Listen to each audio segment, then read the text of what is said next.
Tetapi antara percaya dengan takdir, dengan ikhtiar, dengan tidak bekerja itu tiga hal yang berbeda.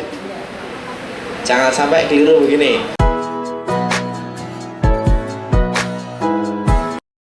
Kalau ini kita bicara tentang proses biologis penciptaan manusia, yang mana ketika sudah 40 hari itu atau 120 hari itu ditulis 4 hal catatannya, datanya itu ditransfer 4 hal. Yang pertama, rezekinya. Jadi kita itu sudah ditulis berapa rezeki kita, ya. Jadi kalau ibu kok rezekinya punya Fortuner, itu insya Allah nggak akan keliru, ya, nggak akan tertukar. Kemudian ajalnya, kemudian amalnya, kemudian bahagia atau sedih di dunia itu juga sudah ditulis. Terus bagaimana dong Pak Ustadz, kita nggak ikhtiar? Oke, kita akan bahas perbedaan antara ditulisnya takdir seseorang dengan ikhtiar. Kalau kita bicara tentang kegunaannya, kenapa kita harus percaya tentang takdir? Begini, yang pertama, takdir itu kita termasuk rukun iman yang ke-6. Rukun iman yang ke-6 adalah percaya terhadap qada dan qadar, baik maupun buruk. Kepercayaan ini benar-benar menjadi sesuatu yang kita imani. Oke. Lah, yang ditulis itu apa? Yang pertama adalah rezeki. Maka rezeki tidak akan tertukar. Ibu, kalau memang bukan rezekinya, mau dikejar jungkir balik juga tidak akan dapat, ya. Oke, ini rezeki. Tetapi antara percaya dengan takdir, dengan ikhtiar, dengan tidak bekerja itu tiga hal yang berbeda. Jangan sampai keliru begini. Saya tidur, kalau memang takdir juga datang kok, ya. Kalau sudah takdir, orang ini laki-laki sudah usia 30, belum menikah. Ditanya, kenapa belum menikah? Belum dapat jodoh, kenapa nggak nyari? Kalau memang saat takdirnya punya istri, nanti juga datang, gitu ya.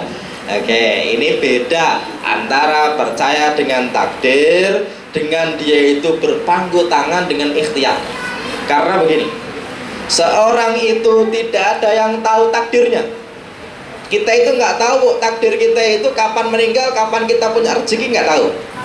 Maka kita harus mengejar takdir terbaik kita, yaitu dengan cara ikhtiar. Kata-kata ikhtiar itu dari kata-kata ikhtaro yakhtaru, yang artinya memilih. Oke, unik nih. Kalau kita bicara bahasa Indonesia, ikhtiar itu artinya apa, Bu? Usaha. Orang itu harus ikhtiar, kan gitu ya. Artinya usaha. Sebenarnya arti dari ikhtiar ke usaha itu salah kaprah. Kok bisa salah kaprah, Pak Ustaz? Kata-kata ikhtiar secara bahasa artinya pilihan. Seseorang itu sebenarnya punya pilihan di dalam hidupnya. Oke. Jadi nggak ada orang itu nggak punya pilihan. Contoh begini, pagi-pagi mau bangun tidur, mau melek, mau tidur lagi, itu pilihan nggak, Bu? Pilihan.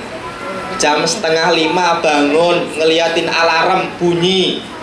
Ada yang satu wudhu, ada yang satu matiin alarm, tidur lagi. Berarti hidup itu ada pilihan nggak, Bu? Ada. Orang itu pinter, itu pilihan. Karena orang kalau pinter harusnya dia belajar. Makanya belajar itu pilihan. Maka kata-kata ikhtiar itu artinya apa? Memilih.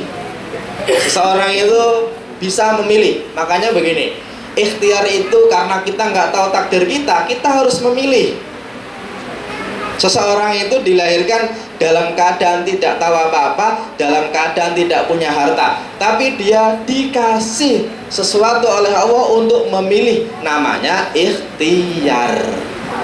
Orang, Bu, mau cantik, ya Bu ya, disuruh memilih antara pakai bedak yang 5.000 sama bedak yang 150.000. Kira-kira Bu, kalau ditemplokin ke muka, kira-kira cantikan mana? Yang 150.000. Berarti cantik itu juga pilihan. Oke Bu ya. Ikhtiar itu sebuah pilihan. Makanya kalau dikatakan usaha itu sebenarnya arti yang salah kaprah, karena secara bahasa ikhtiar itu artinya apa? Pilihan. Tetapi kalau sudah terjadi, baru kita percaya, oh ini takdir saya. Jadi kepercayaan kita terhadap takdir itu bukan ketika dijalankan, tapi kalau sudah kelewat.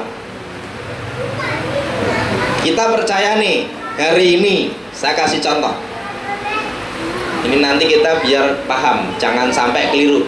Kalau belum terjadi, kita ikhtiar. Kalau sudah terjadi, itu namanya percaya terhadap takdir. Kemudian biar kita yakin, di dalam hadis disebutkan jangan banyak kata-kata lau. Lau itu artinya jika. Jika. Contoh, saya kasih contoh yang mana biasa. Ada anak nih Bu nih, dia itu masih kecil, ternyata meninggal padahal sudah dirawat baik-baik oleh ayah ibunya. Ketika belum meninggal, berarti orang punya pilihan, namanya ikhtiar. Ketika sakit dibawa ke rumah sakit, dikasih obat, itu namanya pilihan. Tapi kalau sudah dikasih obat, sudah dibawa ke rumah sakit, kok ternyata meninggal, berarti sudah bukan ikhtiar, tapi itu sudah apa? Takdir. Dan kita dalam bicara takdir, kita yakin bahwasanya ini takdir terbaik kita, meskipun baik, meskipun buruk. Karena baik buruknya takdir itu cuma relativitas. Oke, saya ulangi. Contoh nih, suatu ketika Nabi Musa dan Nabi Khidir. Nabi Musa itu Bu, orangnya pinter, dia itu suka bertanya. Makanya biasanya Bu, orang itu kalau pinter suka bertanya. Anak kita nih Bu nih, diajak jalan-jalan, suka nanya, Bu itu apa, Bu itu apa, ini kenapa begitu. Oh berarti anak kita pinter. Ibu juga jangan bilang, wus ngapain nanya-nanya mulu, diem aja ngapa, kan gitu ya. Jangan. Ibu ini kalau suaminya pulang bawa mobil, bawa motor, kok ibu nanya, Mas itu mobil siapa, ini dari mana, kok kamu dapat, itu kok ibu, kok perempuan kok suka nanya, itu berarti apa artinya? Kepo ya. Pinter. Oke, pinter, karena orang pinter itu suka nanya. Oke. Tetapi Nabi Musa ketika minta ilmu kepada Nabi Khidir, itu dikasih satu syarat, apa? Jangan nanya. Makanya susah banget. Suatu ketika Bu, ketemu anak kecil yang lagi main sama temennya, ya Bu ya. Ibu kalau malam Jumat baca Al-Kahfi kan ya Bu ya. Salah satu kisahnya adalah Nabi Khidir ketemu anak kecil yang sedang main Bu. Sama Nabi Khidir dibunuh, mati. Oke Bu ya. Padahal orang tuanya sudah ikhtiar bagaimana anak ini menjadi orang yang baik. Oke Bu ya. Ikhtiar itu kan pilihan, bisa menjadi sehat itu kan sebuah pilihan. Tapi kalau sudah meninggal orang, kok anaknya kecil dibunuh orang lain dan gak ketahuan saya membunuh Bu, itu sedih gak Bu? Sedih. Pastinya itu menjadi sebuah kesedihan, musibah tersendiri. Bisa jadi kalau orang nggak terima, dia bisa bilang, ya Allah kenapa anak saya sudah saya buat apa sehat begini kok yang dibunuh orang. Itu takdir buruk atau baik? Secara logika dasar itu kan takdir yang buruk ya Bu ya. Kenapa? Anak yang digadang-gadang kok meninggal. Tapi kalau sudah meninggal, ternyata kalau kita percaya terhadap qada dan qadar, kita yakin ini takdir terbaiknya. Ternyata kata Nabi Khidir, ini yang perintah Allah, dan Allah tahu anak ini nanti kalau gede dia itu nggak baik, dia akan menjadikan orang tuanya itu malah tidak syukur kepada Allah, bisa jadi orang tuanya menjadi orang yang jelek. Makanya Allah selamatkan anaknya kecil belum dosa meninggal, orang tuanya belum sempet anaknya dewasa. Wah, ternyata cepet. Kirain jam 12 selesainya. Oke ya. Oke. Gak apa-apa. Oke. Sudah dapat surat cinta, Bu. Oke, salah lanjutin. Ini nanti biar kita percaya. Begini. Kalau belum terjadi, kita mengejar takdir terbaik kita dengan cara apa? Ikhtiar, memilih yang terbaik. Belum punya suami, yang milihnya yang ganteng-ganteng ya, Bu ya. Ya minimal kayak opa Korea lah gitu ya. Kalau bisa yang soleh. Oke. Tapi kalau sudah dapat, kita yakin ini suami terbaik saya, Bu. Karena banyak orang itu ketika dia sudah kejadian, dia itu termakan kata-kata setan, yaitu jika.